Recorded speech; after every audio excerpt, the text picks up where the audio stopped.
The funeral home smelled like lilies and rain-soaked wool. Maya didn't know the woman in the casket. She only knew the song she'd been paid to sing. She stood near the back of the chapel, hands folded, waiting for her cue. The mourners filled the front rows in silence. Dark suits, darker eyes. No one cried, no one spoke. They sat like statues carved from something harder than grief. The funeral director nodded at her.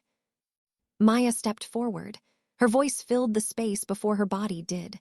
Soft, clear. A Korean hymn her grandmother taught her when she was small. She didn't understand all the words anymore, but her voice remembered. She sang for the dead woman, for the silent people, for the $200 she needed to keep the lights on in her apartment. Her eyes stayed on the flowers, white chrysanthemums, orchids, roses the color of old blood. She didn't look at the mourners, she never did. It felt intrusive, like watching someone break. But halfway through the second verse, she felt it. A gaze. Heavy, unblinking, the kind that pressed against your skin. She glanced up without meaning to. A man sat alone in the third row, younger than the rest. 30, maybe. Black suit that fit like it had been sewn onto him. Dark hair pushed back from a face that could have been carved from marble if marble could look that cold.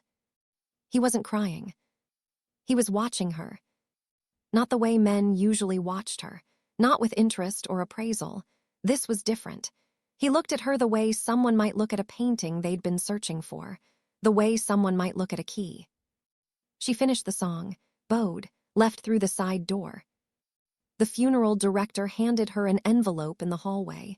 She didn't count it. She never did in front of them. She tucked it into her bag and walked out into the rain. She forgot about him by the time she reached the bus stop.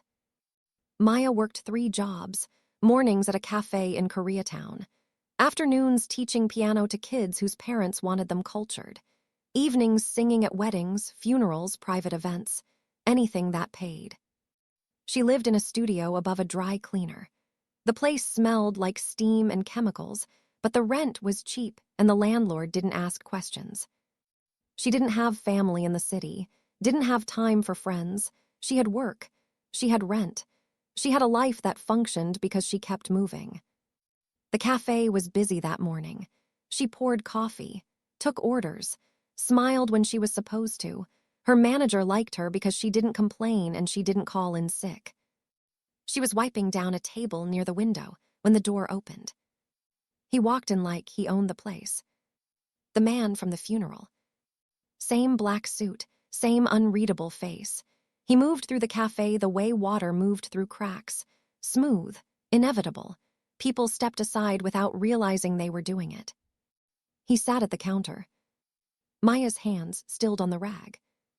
He didn't look at the menu, didn't look at his phone. He looked at her. She set the rag down, walked over. Her heart beat a little faster than it should have. "What can I get you?" she asked. His voice was quiet, controlled. Americano, black. She nodded, turned to make it. Her hands were steady. She'd learned a long time ago not to let nerves show. She poured the espresso, added hot water, set the cup in front of him. He didn't touch it. "You sang at my mother's funeral," he said. She froze.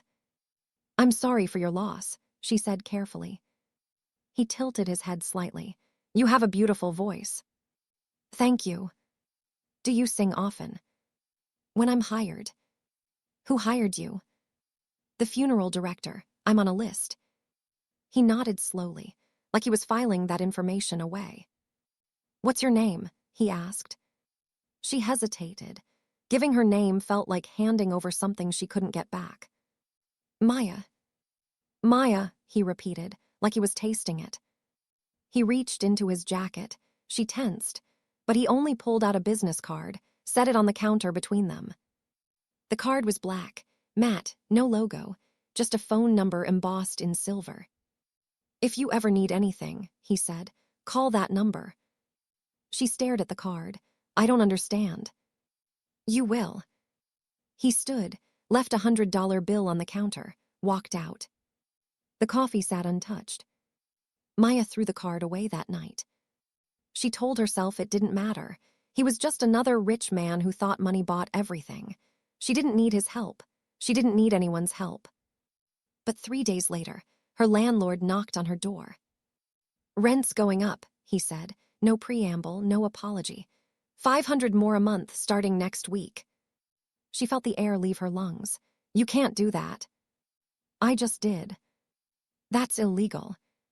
"Sue me," he shrugged, "or move." He walked away. She stood in the doorway. Rain hammered against the window. She did the math in her head. She couldn't afford 500 more. She couldn't afford to move either. Deposits. First month. Last month. She'd be on the street before she found something cheaper. She sat on the edge of her bed, stared at the wall. The business card was in the trash. She dug it out. The number rang twice before someone answered. "Yes," a man's voice, not the man from the cafe, older, rough. "I'm looking for," she didn't know his name, "the man who gave me this number." "Who is this?" "Maya, he gave me his card." Silence. Then, "Stay where you are." The line went dead. She sat on her bed, waited. She didn't know what she was waiting for. 20 minutes later, a black car pulled up outside her building. The same man from the cafe stepped out. He looked up at her window. She didn't know how he knew which one was hers. She went downstairs. He was leaning against the car. Rain beaded on his shoulders. He didn't seem to notice. "You called," he said. "I shouldn't have." "But you did." She wrapped her arms around herself. "I don't even know your name." "Jihoon." "Jihoon," she repeated. "Tell me what you need, Maya." She hated how desperate she sounded. "My landlord raised my rent. I can't afford it. I can't afford to move. I don't know what to do." He didn't ask her how much, didn't ask her why she couldn't pay. He just nodded. "What's his name?" "My landlord." "Yes." She told him. Jihoon pulled out his phone, made a call, spoke in Korean too fast for her to follow, hung up. "It's handled," he said. "What do you mean it's?" "Your rent stays the same. He won't bother you again." She stared at him. "How did you?" "I know people." The rain fell harder. "Why are you helping me?" she asked. He looked at her for a long moment. "Because you sang at my mother's funeral, and I don't forget voices." He opened the car door. "Get in, I'll take you home." "I'm already home." "Then I'll take you somewhere dry." She didn't know why she got in the car. Maybe because she was tired. Maybe because he looked at her like she mattered. Maybe because she'd been alone so long, she forgot what it felt like when someone noticed. The car was warm, quiet, leather seats, no music. Jihoon didn't speak. He drove through the rain-slicked streets like he knew every turn by memory. "Where are we going?" she asked. "Somewhere safe." He took her to a restaurant she'd never heard of. No sign out front, just a red door. Inside, the place was empty except for one table in the back. A woman appeared, older, kind eyes. She set down tea without being asked, disappeared again. Maya wrapped her hands around the cup. "You didn't have to do this." "I wanted to." "Why?" Jihoon leaned back in his chair. He looked tired, not physically, something deeper. "My mother loved music," he said quietly. "She used to sing when I was young, before everything changed." Maya waited. "When she died, I wanted someone to sing at her funeral. Not a recording, a real person, a real voice. I wanted her to be sent off the way she would have wanted." He looked at Maya. "You gave her that. You didn't know her, but you gave her something beautiful anyway." Maya's throat tightened. "I don't forget that kind of thing," he said. She didn't know what to say. The food came. She didn't remember ordering, but she ate. And for the first time in weeks, she didn't feel alone. Jihoon drove her home after, walked her to her door, waited until she was inside. The next morning, her landlord knocked again. He looked pale, shaken. "About the rent," he said quickly. "I made a mistake. It's staying the same. Sorry for the confusion." He left before she could respond. Maya stood in the doorway, stared at the empty hallway. She pulled out her phone, called the number. Jihoon answered on the first ring. "What did you do?" she asked. "I had a conversation." "What kind of conversation?" "The kind that works." She closed her eyes. "I don't want to owe you." "You don't owe me anything, Maya." "Then why?" "Because I wanted to help, that's all." She didn't believe him, but she didn't push. "Thank you," she said quietly. "You're welcome." He hung up. She didn't see him for 2 weeks. She went back to her routine. Cafe, piano lessons, gigs. She tried not to think about him, tried not to wonder why a man like that would care about someone like her. But then she got a call from a number she didn't recognize. "Maya," a woman's voice, nervous. "This is Sarah from the funeral home. I have a job for you if you're available, tomorrow night, private service." "I can do that." "Good, I'll text you the address." The address came through an hour later. It wasn't a funeral home. It was a penthouse. Maya stood outside the building, glass and steel, doorman in a suit that probably cost more than her rent. She checked the address again. This was it. The doorman opened the door before she could knock. "Ms. Maya." She nodded. 16th floor. The elevator was silent, fast. She watched the numbers climb. The doors opened into a hallway that smelled like expensive cologne and old money. One door, black, no number. She knocked. Jihoon opened it. He looked different. No suit jacket, white shirt rolled to his elbows, hair slightly mussed, still impossibly put together. "You came," he said. "I was hired." "I know, I hired you." She stared at him. "There's no funeral." "No." "Then why?" "I wanted to hear you sing again." She should have left. She should have been angry, but she wasn't. She stepped inside. The penthouse was massive, floor-to-ceiling windows. City lights stretched out like a sea of stars, furniture that looked like art, everything sharp and clean and controlled. A piano sat near the windows. "You play?" she asked. "My mother did." He gestured toward it. "Will you?" She crossed the room, sat at the bench. The keys were perfect, spotless. She wondered if anyone had touched them since his mother died. She played something soft, a Korean lullaby, her grandmother's favorite. Jihoon stood by the windows. He didn't move, didn't speak. When she finished, the silence felt sacred. "She would have liked you," he said quietly. Maya's chest tightened. "I should go," she said. "Stay." She looked at him, really looked. There was something in his eyes she hadn't seen before. Loneliness. The kind that lived so deep you forgot it was there until someone reminded you. "Why me?" she asked. "You could have anyone. Why do you keep finding me?" He walked toward her, stopped a few feet away. "Because when you sang at her funeral, I saw something I hadn't seen in a long time." "What?" "Kindness, real kindness, not the kind people perform, the kind that exists even when no one's watching." He sat on the bench beside her, not close enough to touch, just close enough to feel. "I don't live in a kind world, Maya. I haven't for a long time. And then I heard you sing, and I remembered what it felt like, just for a moment." She didn't know what to say. So she played again. He sat beside her, listened, and for a little while the world outside didn't exist. She started seeing him more after that. Not dates, not exactly. He'd call, ask if she was free. She'd say yes even when she shouldn't. He took her to quiet places, restaurants with no names, parks after dark, rooftops where the city felt small. He didn't ask about her life. He didn't need to, he already knew. She didn't know how, but he knew. He knew she worked too much. He knew she was tired. He knew she was alone. And he didn't try to fix it. He just stayed. It was a Thursday when everything changed. Maya was closing the cafe.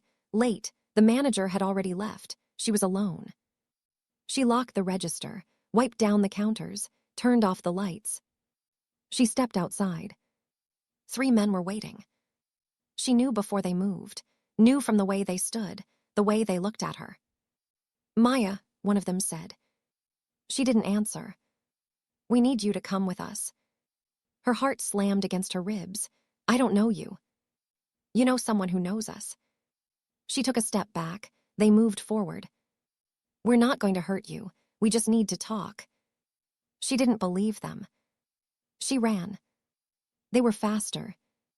One grabbed her arm. She screamed, tried to pull away. Another one clamped a hand over her mouth. Quiet, he hissed. They dragged her toward a van parked at the curb. She bit down, hard. The man swore, shoved her against the wall. Stupid bitch. A voice cut through the dark. Let her go. The men froze. Jihoon stepped into the light. He wasn't alone. 4 men stood behind him, silent, broad-shouldered, armed. The man holding Maya tightened his grip. This doesn't concern you. Jihoon tilted his head slightly. Everything concerning her concerns me. She's just collateral. We're sending a message. To who? You. Jihoon's expression didn't change, but something in the air shifted. The temperature dropped. You made a mistake, Jihoon said quietly. The man holding Maya hesitated. We're just doing our. You put your hands on her. That's not a mistake. That's a choice. Jihoon took a step forward. And now I have to make mine. It happened fast. One of Jihoon's men moved. The man holding Maya let go. She stumbled. Jihoon caught her, pulled her behind him. Close your eyes, he said. She did. She heard movement, grunts, something hitting the pavement, a scream cut short. And then silence. Jihoon's hand was on her shoulder. It's over. She opened her eyes. The 3 men were on the ground, unconscious, bleeding. Jihoon's men stood over them like sentries. Jihoon turned to her. His knuckles were split, blood on his shirt cuff. Are you hurt? He asked. She shook her head. He cupped her face, tilted her head gently, checked for bruises. His touch was careful, clinical, but his eyes burned. Who were they? She whispered. People who wanted to hurt me. They thought hurting you would do it. Her stomach twisted. This is because of you. Yes. Why didn't you tell me? Because I didn't want you to be afraid. She pulled away. I should be afraid. I should be terrified. I know. Then why? Because I'm selfish. His voice was low, raw. Because I wanted to keep hearing your voice, keep seeing you, keep knowing you existed, even if it put you in danger. She stared at him. I should have stayed away from you, he said. I knew that from the beginning, but I didn't, and now they know about you, and they'll keep coming. Then what do I do? He looked at her for a long moment. You let me protect you. He took her to a safe house that night. Not his penthouse, somewhere else. A building she didn't recognize, clean, secure, windows that didn't open. How long do I have to stay here? She asked. Until it's safe. When will that be? When I make it safe. She sat on the edge of the bed. Her hands were shaking. She didn't know if it was fear or adrenaline or something else. Jihoon knelt in front of her, eye level. I'm sorry, he said. For what? For dragging you into this, for being selfish, for not being strong enough to stay away. She looked at him, really looked, saw the exhaustion in his eyes, the guilt, the control starting to crack. You saved me tonight, she said quietly. I put you in danger in the first place. You also gave me kindness when no one else did. You helped me when I had nothing. You saw me when I was invisible. Her voice broke. You don't get to apologize for that. His jaw tightened. She reached out, touched his face. His skin was warm, real. Who are you, Jihoon? He closed his eyes. Someone who should have left you alone. But you didn't. No, he opened his eyes. I didn't. He stood, stepped back. There's food in the kitchen, clothes in the closet, anything you need. Will you stay? I'll be outside. That's not what I asked. He hesitated. Please, she said. He sat in the chair by the window, far enough to give her space, close enough to keep her safe. She lay down, Didn't sleep, just watched him. He didn't move. He watched the street below like he was waiting for war. She woke to sunlight and silence. Jihoon was gone. A note sat on the table.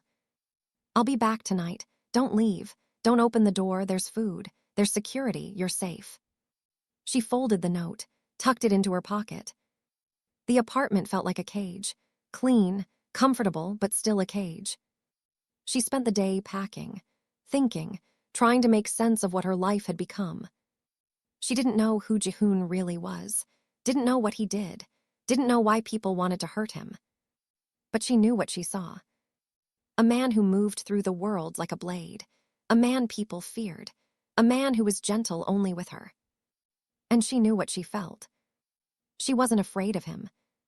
She was afraid of how much she wanted to stay. He came back that night. She heard the door open, heard his footsteps. He looked tired, blood on his collar, bruise forming on his jaw. Is it over? She asked. For now. What does that mean? It means the people who came after you won't come back. She didn't ask what he'd done. When can I go home? Soon. How soon? A few days, maybe a week. She crossed her arms. I can't stay here forever. I know. Then what's the plan? I hide every time someone threatens you. I live in fear. No. Then what? He stepped closer. You stay close to me. That's not a solution. It's the only one I have. She looked at him, saw the fracture in his control, saw the desperation he was trying to hide. Why does this matter so much to you? She asked. He was quiet for a long time. Then, because I've spent my whole life surrounded by people who would sell me out for the right price. People who smile and lie and wait for me to turn my back. And then I heard you sing, and I realized I'd forgotten what it felt like to be near someone who didn't want anything from me. He exhaled slowly. You didn't know who I was. You didn't care. You just sang. And for the first time in years, I felt like I could breathe. Her chest ached.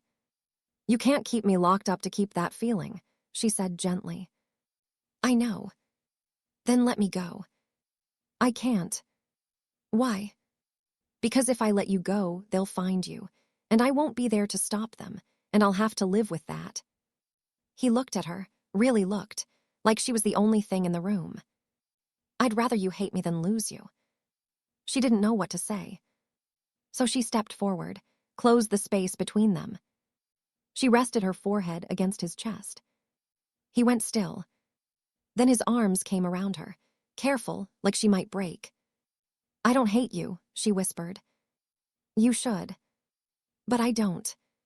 They stood like that, in the quiet, in the dark. And for the first time since the funeral, she felt safe. A week passed. Jihoon came and went, dealt with threats she didn't see, cleaned up messes she didn't understand. But every night he came back. And every night they sat together, talked or didn't talk. He told her small things, about his mother, about growing up in a world that didn't allow softness, about learning to survive by becoming something harder than the people trying to break him. She told him about her grandmother, about singing in church, about moving to the city with nothing and building a life one gig at a time. They didn't touch, but the space between them felt like something alive. On the 8th day, he told her it was over. You can go home, he said.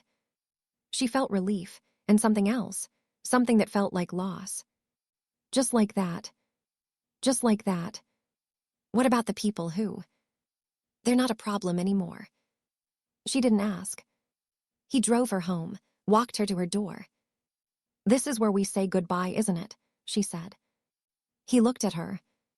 If that's what you want. What do you want? He was quiet. I want you to be safe. I want you to live your life. I want you to forget this ever happened.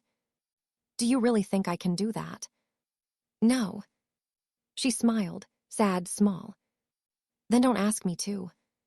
She went inside, closed the door. Jihoon stood in the hallway, didn't move. And then he knocked. She opened the door. I don't know how to do this, he said. I don't know how to be with someone without putting them in danger. I don't know how to be gentle. I don't know how to be anything other than what I am. He looked at her. But I know, I don't want to walk away from you. She reached for his hand, held it. Then don't. He stepped inside. The door closed behind them. Life didn't go back to normal. Maya still worked her jobs, still sang at funerals and weddings, still lived in her studio above the dry cleaner. But Jihoon was there now, in the margins, in the quiet spaces. He didn't try to change her life, didn't ask her to give up anything. He just stayed. He sent security when she worked late, made sure her landlord never caused problems again, fixed things she didn't ask him to fix. She didn't argue. She understood now. This was how he loved, through protection, through action, through making the world a little less dangerous for the one person he couldn't walk away from.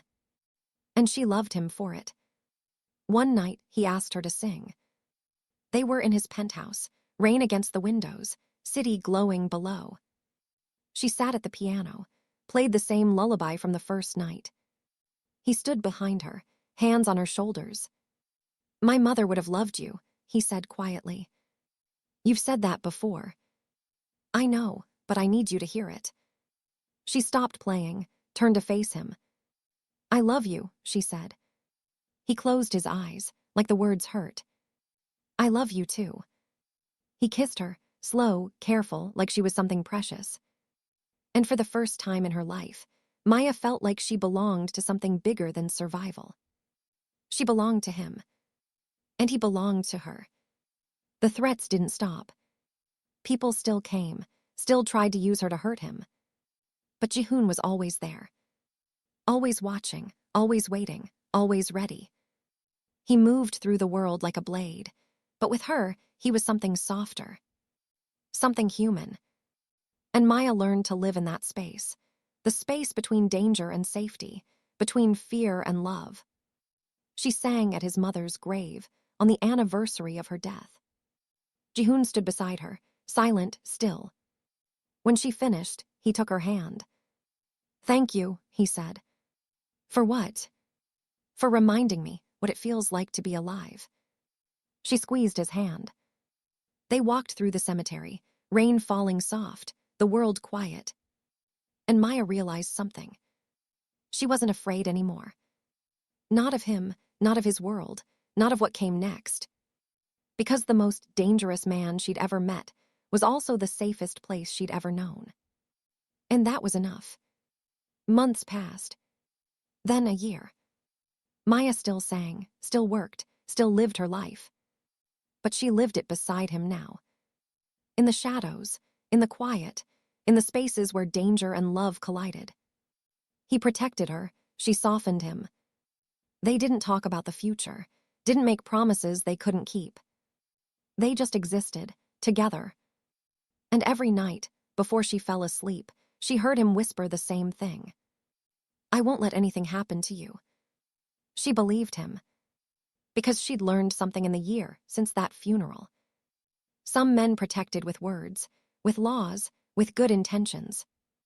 Jihoon protected with action, with precision, with a kind of ruthless love that didn't ask permission.